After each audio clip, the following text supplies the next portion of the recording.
You are looking at Julian's pronunciation guide, where we look at how to pronounce better some of the most mispronounced words in the world, like this other curious word. But how do you say what you're looking for today? Let's learn how to pronounce the name of this French philosopher and physician.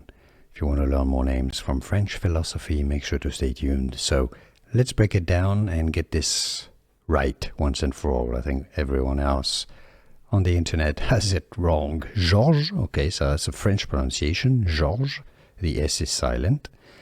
Canguilhem, I know it's a bit of an exception. This Guilhem, L-H-E-M.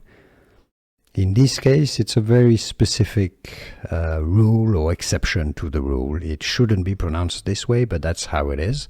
The L is not pronounced. Essentially, the I-L-H here is pronounced like a Y. Canguilhem.